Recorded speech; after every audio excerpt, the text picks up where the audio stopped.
Breaking free from burnout and perfectionism isn't about doing more. It's about finally feeling safe enough to be. In this episode, we explore how nervous system awareness and trauma informed healing help women shatter internal glass ceilings, reconnect with authenticity, and reclaim the fullness of who they are. Hi, and welcome to the U World Order Showcase podcast, where we feature life, health, transformational coaches, and spiritual entrepreneurs stepping up to be the change they seek in the world. I'm your host, Jill Hart, the Coach's Alchemist, on a mission to empower coaches and entrepreneurs to amplify their voice, monetize their mission, and get visible. If you're ready to start attracting premium clients without chasing algorithms or hunting people down like a banshee on a mission, head on over to coachesalchemist.com and schedule your free client acquisition audit. It's the first step to building a business where your clients seek you out rather than you having to hunt them down. Today, we are chatting with Nicki Brown. And Nicki is a mastery method certified nervous system aware and trauma informed women's healing and empowerment coach who believes that changing the world starts by healing and empowering ourselves. She helps women caught in cycles of burnout, perfectionism, and overfunctioning break free from their wounded conditioning and return to authenticity. Through her 5 level approach, mental, emotional, somatic, unconscious, and behavioral, Nicki guides women to heal at the root so they can flourish in life. Welcome to the show, Nicki. It's great to have you with us. Thank you for that beautiful introduction. Thank you so much for having me. I'm so happy to be here. So let's ask you the big question. What's the most significant thing, in your opinion, as individuals we can do to make a difference in how the world is going? Yeah, so I think for me, the most significant thing that I think we can do is to do our own work. And I'm sure maybe a lot of people as coaches say that, but like the truth is that when we do our own work, it really ripples out into the world. And if we believe in the possibility that we can make a change in the future, we have to believe first in ourselves and our capacity to do that, right? If we want to change the systems that are broken, if we want to, reconnect with the earth and help regenerate the planet, if we want to help lift communities up, in order to do all of those things, it really starts with doing the work internally to get reconnected with our values and with who we are so that we can bring all of our gifts out. Because when we bring those gifts out and those strengths, then we're able to actually stand in our authenticity, believe in ourselves, and just like start doing the things that will make those changes in the world. And of course, every time we do that work, it ripples out for others as well. We stand as models for other people of what's possible, and hopefully they start to do that too. I love that. I love that. It's so true. It used to be that people would tell you you're being selfish or you're bragging or whatever the thing was, don't daydream. All those things are like the mechanisms that help us really center in on. It's like we have struggled in a world where stunted growth is like the norm.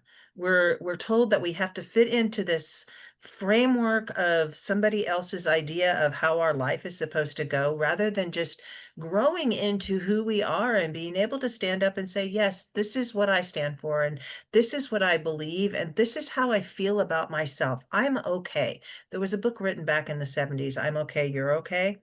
And I never read it, but I was the recipient of, my parents read it and they were kind of in psychology, and it really did a lot of damage to me as a human being because it was very manipulative.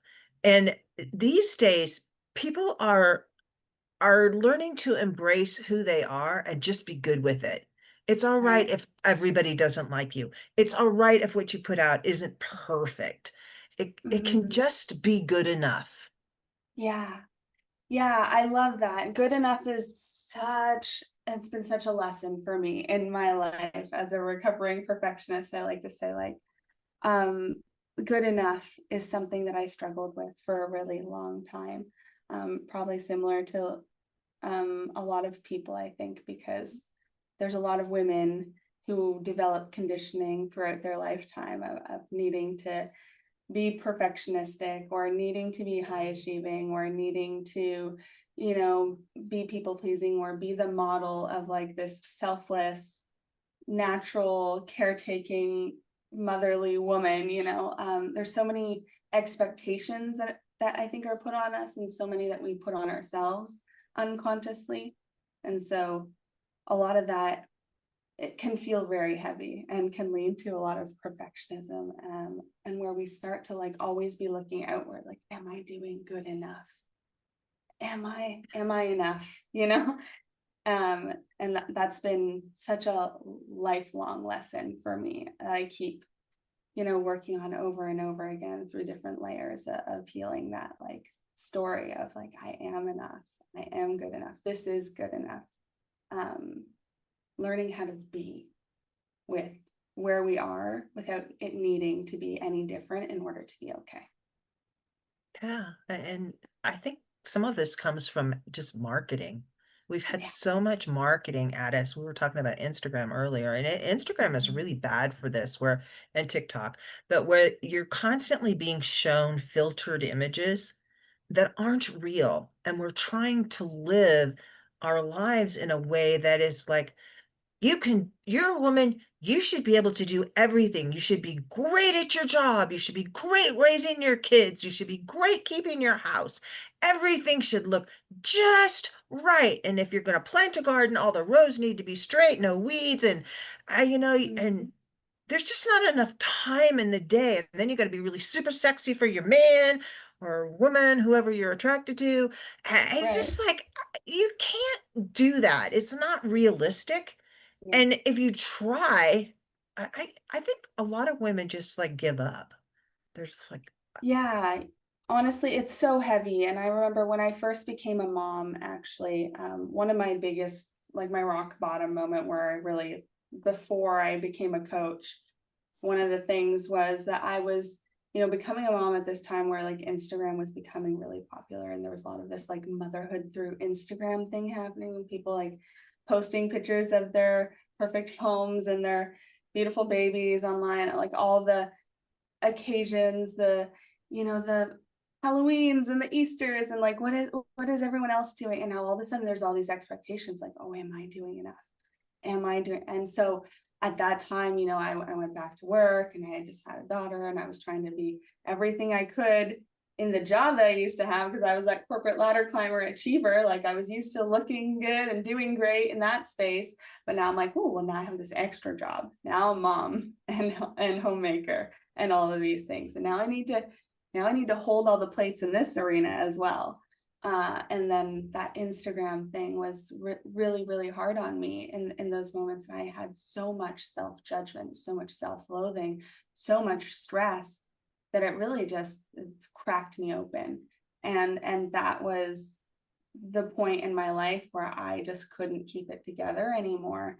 And when everything sort of came crumbling down, I was, well, who am I underneath all of this? And can I be okay with who I am?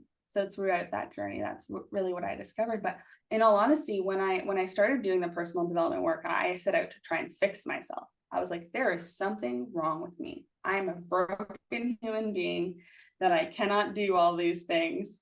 Other people seem to do it. Why can't I? You know? And I think there's been a lot more awareness over the years. Now, obviously, this is many years ago now, but there's been a lot more awareness over the years of um the I don't know, it's the fakeness of Instagram, but that's the truth, you know, the fakeness of yeah, Instagram. But at the same time, I think that there's still a long way to go, and that even though we know up here, it's still hard to be in a place where you're seeing those things all the time and you don't get swept up in comparing if you're not conscious and present and what you're doing every day. yeah, and it's really important to be with other people who are aware of of the tendency to get drawn into those kinds of spaces. When you're all by yourself, it's really easy to look at everything else around you and think, "Oh, it's much better everywhere else. My life sucks." Or my body Mhm. sucks, or my family sucks, or my situation sucks, my job sucks. I mean, it's easy to get caught into that, especially with social media. And social media Yeah. is like added an element. It used to just be magazines and you could just not get the magazine. But now it's like we have to work online. We're exposed to all of this stuff. It's in the news, Yeah. in popular entertainment. You're constantly being bombarded with images of this is what perfection looks like. This is what you should be aspiring to. Well, who says? Somebody that Right. wants to sell you something? Because ultimately that's what it's all about. They want you to buy something so that you can um get to that space. Yeah. And it makes me a little bit like worried also because I see a lot of this happening in the wellness space as well, and being like peddled as wellness, especially on Instagram. Um, and it just becomes this other thing where the lens is focused outward. It's like, well, how much can I cold plunge, biohack, whatever to my nervous system, like hack my nervous system and do all these things to try and like appear well. It's like the new gold standard, the new good girl is to like, I'm eating clean, I work out I every do day for this long, yoga, I I cold meditate, plunge, I do I all sauna, this. I red light mask, I whatever, like all these things. And I'm like, that's really beautiful if it's good for you and it helps you, great. But my question that I always tell my clients, the thing that I always come back to is like, take that lens that's always focused outward and turn it back inward and ask, why am I doing this? Do I feel the need to do this to meet some standard? Do I feel the need to do this to be good enough to impress other people? Or am I doing this because it does bring me joy or it makes me feel good or whatever? And if you are and you can afford to, like, amazing, like do that. But also don't do it just because you're trying to meet some standard or because you're trying to be well or healthy. If that's not true for you, then it's really not healthy. It's about impressing other people, and trust me, people just aren't all that interested in you. They're more interested in themselves. Yeah, That yeah, book, How to Win Friends and Influence People, the second best-selling book in the world. It's all about being interesting or yeah. interested more than being interesting, and helping people like be able to Mhm. be themselves instead of like, Yeah, hey, look at how great I am. Don't you wish you were me? No, not yeah, really. It seems yeah. exhausting I to think so me, important. honestly. Yes, absolutely. But there's so many people out there who go like, yeah, I do wish I was this other person because we fall into that the grass is always greener trap, right? Like we always think that maybe somebody else or something else is better. And that's why going back to what we were bringing it full circle to like what we started with, but figuring out like, can I feel good with where I'm at with what I have right now? Like, and really that's the paradox of transformation that we don't realize that like by embracing what is and everything that we are, flaws and all, everything that our life is in this moment, even when things seem to be crumbling, like if we can sit with that discomfort, if we can embrace all that and be like, I am here for it all, whatever lessons it's giving me, whatever I'm learning, whatever is here in this moment, the silver lining, the gold, I'm going to dig it up, I'm going to find it, you know. If we can do that, then that's where our life really does start to change.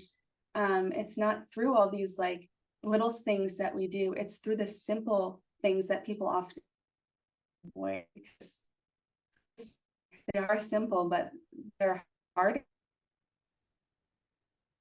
They are simple, and the art of being is is such an amazing space. Just living in the moment, Not worrying about what's going to happen in the future. It's going to come and Mhm. you're not stopping it. So just enjoy the present. Don't worry about what happened before. And if it's really bothering you, you need to make up a better story about how that happened. Because it doesn't matter. What's already happened Right. doesn't matter. And You it can't doesn't matter change what other it, right? people And think that's the about thing. it. I think people think, yeah, they think you worry about it. If I keep obsessing about it, like it's going to somehow change it, but we can't if it's in the past, right? Sorry, I But you think there can was a tell delay yourself a there. I different hope I didn't story speak about up. what happened, one that's more empowering. Yeah, And absolutely. I think Marissa Peers is one. Tell yourself a better lie. They're all lies. Nobody remembers the event the same way. And every Yes. time you run it through that filter in your head, it Mhm. changes. Yeah. So you may I as had this well have a conversation with better, my daughter yeah. the other day when she was talking about how she was at school and she tripped and she spilled her lunch tray and she felt embarrassed that everyone was like looking at her. And the story that she told herself was that somebody tripped her on purpose and they did it to embarrass her. And I said, "Oh, isn't that interesting? Like, that's the story you're telling yourself." I said, one of the things I love the most about you is you have the most amazing imagination. You're always using it for all these beautiful, creative things. Why don't you use it to tell yourself a new story in these moments? Because you don't know for sure what's the truth. You didn't see anyone trip you, didn't feel anyone trip you. So, like, what if we just tell ourselves a new story in that moment? Like, maybe that maybe that would be really helpful. And she did. She's like, wow, yeah, like, it's interesting how we can shift our perspective just by telling a new story and how we experience life or a moment as a result of that. And uh, to go a little further with what you've done for her and showing her how to reframe a situation that could have been traumatic for the whole rest of her life. And she's young. So she could have believed that story and continued to tell that story in her head. And that would impact her relationship with all the people that saw this. She'd be like, oh, you were just laughing at me, even though they're neutral. In Right, that moment, she was in shock and she doesn't isn't registering what happened, other than right, she yeah, knows she's on the ground and her lunch is everywhere. And you know it's horrifying because you're suddenly in the spotlight for something that was bad, that you think is mhm, bad. And so by showing her how to tell a better story, it's like, yeah, you tripped and you fell, and that was really sad. But all those mhm, people, they were looking at you and they were feeling so sorry for you and they were like feeling your pain. And that empowers you to have right. a And that's what relationship she with these said. She's people. like, yeah, like my friend Jasmine, she said, "Oh my gosh, that happened to me too a year ago." But she didn't remember that until we talked about telling a new story. And then she remembered. And I was like, I wonder how many other people that happened to before.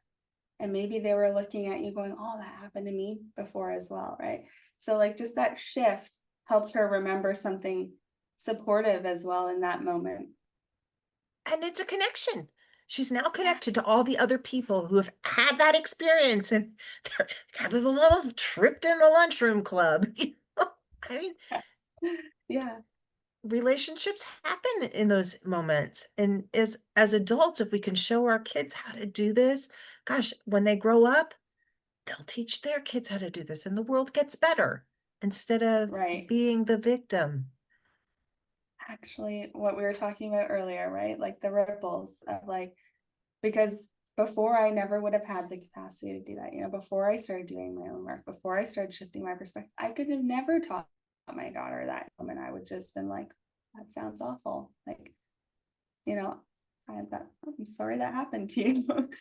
And that's great. Compassion's great too. But like to know that I have tools that I try and use age appropriately, of course, to help her shift her moments, and to see how that helps her is so amazing for me because I think and like, oh my gosh, can I imagine how I would be if I had that experience growing up, right? And so, maybe she's already gonna have tools at my age that I didn't have. and that would be really great. So Just sharing with her that one thing will change her entire life. Just the ability to reframe situations that we find ourselves in to be more empowering to us rather than disempowering. And we get to decide how it's going to go. We get to make up our own stories about life and how we're experiencing life. And we're just here for the experience. I mean, that's all we got. yeah, I always say that, we have this one beautiful life to live in this body, and we should live it for ourselves. And yes, that sounds a little bit selfish when I say like live it for yourself. I mean, obviously remembering that we are interconnected as well, and that we live in relationship with other people. Like that is literally our human nature, is to be in relationship with other people as well. But like when we are living life for ourselves, we're not self-sacrificing to support other people so much. I do think there's like an element of like, I saw this thing recently that was talking about like how everyone wants a village, but no one wants to be a villager, because there is like, there is an element of like sacrificing for the greater good sometimes, right? But I think what's really meant by that is more about like being able to find a balance where people, when people are a village and they have that common understanding of like we're all in this together and we're here to support each other, that's one thing. But when there is an imbalance and where that one person is always picking up for other people, or it's just more responsibility is assumed to be on some people versus others, that's when we have those dynamics that become a little bit more problematic. And then that's not really a village, that's like some people carrying other people a lot more. It's a Um, fiefdom. yeah, so I think there has to be like a reciprocal kind of ness. So yeah, living life for ourselves, but also remembering that we are living in connection and in relationship to other people, because I think that is super important as well. It's about having boundaries and teaching our children how to have boundaries and respecting their boundaries. Yeah. Um, and boundaries aren't so much about, this is you telling other people your boundaries. It's about understanding where your boundaries are so that you can have a relationship with other people instead of Mhm. just being like the doormat and the gates wide open and whatever you need, I'm your person, and just Yeah, walk all over me, because people pleasing is like it goes hand in hand with perfectionism. We want to absolutely. be loved so badly. And there's Yeah, some wound in there almost always where you're just like, I just want to be good enough. I just want to be significant. I just yeah, want to prove myself to the world. And the only way I have been taught to do this is by being the very best I can. I've got to push everybody else down so I can get to the top. And when you yeah. discover that, no, you don't have to be at the top, you can be at the bottom and you can just encourage the heck out of other people, and your life's going to be really good too. Right. Well, going back to the stories we were telling earlier, though, because the problem is that people think like, oh, well, if I'm at the bottom, then that means I am less worthy, less good, or whatever. And so we have to kind of break out of those, I think, ideas of better than, less than, like, and just realizing that everyone's different, everyone has strengths and gifts, and everyone's going to play different roles, right? And that Yeah. doesn't mean that anything is better than or less than. It just means that there are different strengths and everyone needs to find their place and their best way to shine, right? um Yeah. but yeah, I think it's really tricky because those a lot of people have those core wounds that you were talking about, like Yep. around significance, or like the worth wound, like not feeling like they're enough.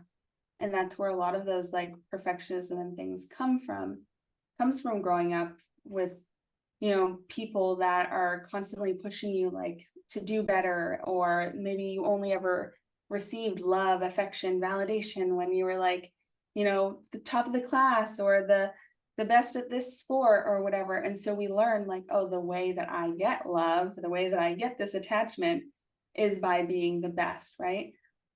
Obviously it's unconscious. So like we don't realize that we spend our whole lives with this same script running through our heads, like, oh well, if I just get that promotion, or if I just get to that next salary bracket, or if I look successful, then I will be good enough, then people will love me. And when we get to the root of that and we start recognizing the story that's there and working to heal that, oftentimes it's through the biggest helper, I would say, in healing these wounds, these deep core wounds in the root, is often somatic work, like working it through the body. Because the truth is that there's no amount of like mindset that can heal a lot of these wounds, because like on some level we know it's not true, and we know we shouldn't think those things, but you can't trick the body into feeling safe with your mind most of the time. So there's a lot of somatic work involved in like learning how to feel the sensations of those things that we were talking about earlier, like sitting with the discomfort, or being able to embrace like the feeling of not good enough in order to actually feel good enough on the other side of that, which seems like the opposite of what you would think. But the paradox of transformation is that we have to go to the places we don't want to go and be willing to embrace those in order to experience that other side of the spectrum. So I do think it's really common that a lot of people have those wounds. And sadly, I think a lot of people, we spend our whole life being, taught how to perform a life that looks good, but we haven't been taught how to live a life that feels good, because we Yeah. don't know how to like feel in these big things that inevitably are going to happen in life, that kind of take us out of our authenticity and out of our truth of like that wholeness that we have inside. Yeah. That's so true. And I see it starting with the younger generation, the kids that are coming up now, whose parents are, coming to terms with the idea that the old ways didn't work so well. And they're Mhm. giving kids room to be themselves, and they're letting them explore different ideas. And it's not across the board yet, but I see a time coming where it's going to be. And I think people participating in coaching programs like the one we're going to talk about for you, that you offer, just is like it's a bridge to a new way of being. And as Yeah. parents and moms especially learn these tools and learn how to heal themselves, then they're going to pass this on to their kids, and their kids are going to share with their friends and their kids. And the world does change that way. It doesn't change overnight, but it does change. Yeah, yeah. I think one of the problems with society and the way that it's grown is that we are always expecting things to happen instantaneously and quickly. And if it's not, then it's not right, or it's not good enough. I actually moved from Canada to Spain about a year ago, and life here is a lot slower. It's a lot different. One of the things I actually really loved is that there's so much inconvenience and so much slowness. And I actually realized through the process how beneficial it is to um to actually allow things to happen more slowly, even though it feels uncomfortable at first. How much patience is grown, how much more resilience we seem to have, how much more gratitude and appreciation, because we're not like always, go, go, go, or we're not always used to things happening so quickly. And so I think that if we can train our brain out of that, like things need to happen quickly, and recognize that things actually, if they take slower, if it takes longer, then it's actually growing more sustainably, and you're able to build a stronger foundation a lot of times. And I think that's really helpful. And so I think that's the important thing when you're thinking about, well, it's going to take forever, years, I'll never see that. But like, yes, it will take longer. Time's going to pass And anyway. time, exactly. Time is going to pass anyway. And bit by bit, like things grow quickly when we just take those little steps forward instead of thinking that it's not going to make a difference. Yeah, a lot of it is just get started. Yeah. Take one step. Yeah. You can evaluate after your one step, but then you can take another step. And pretty Yeah. soon you're like running because it's like, oh, I know where I'm going. But you can start slowly, but just start. So how do you help people? Is it in groups? Is it one-on-one? How does all that look? Yeah, Do you so I just have do I do a groups? lot of one-on-one work as well, but I recently launched a group program. It's called Reclaim Your Nature, which is all about reconnecting with a more natural way of like being, so that authentic part of ourselves. It's a little bit about like kind of self reclamation, I call it. So this ability to kind of take back who we are, what we value, and bring that more to the world. And then it's about finding a way to live in this modern world in a way that feels more natural, because I think so many of the ways that North America especially has kind of grown has really disconnected us from more natural ways of being. When you think about indigenous people, for instance, I have some indigenous heritage, and I've learned a lot about that, and that's been really helpful for me, and reconnecting with like these more natural ways of being in a grounded sense of like recognizing also like we're in a different time.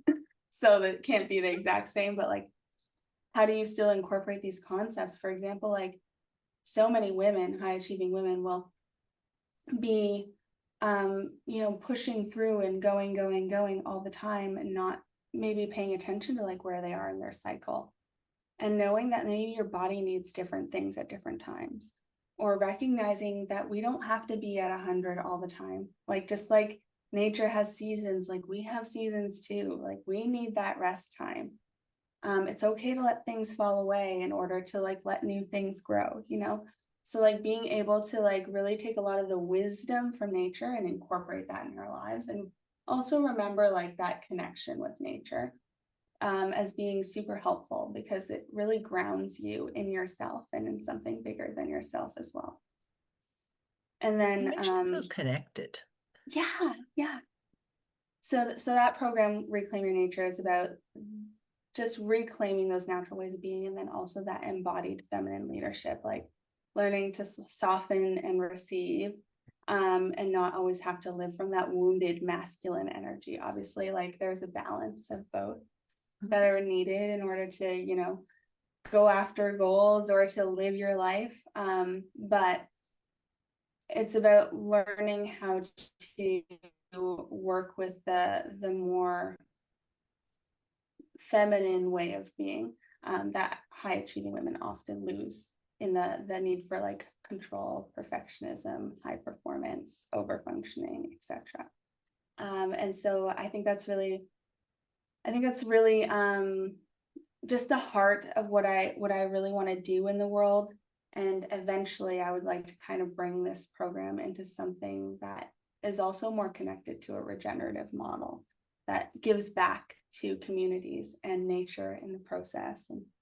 And some eventually down the line there will be some retreats that are more like connected to nature and like planting and cleaning up the environment, things like that. But for right now, one step at a time, like we talked about. So right now is the group program, and that's ongoing enrollment until the new year, when we will start. And I also am doing one-to-one work. Perfect. And people can find you at sunflowersinsunshowers.com. And then to get directly to the program, you do /reclaim-your-nature. And I will make sure I put those links in the show notes.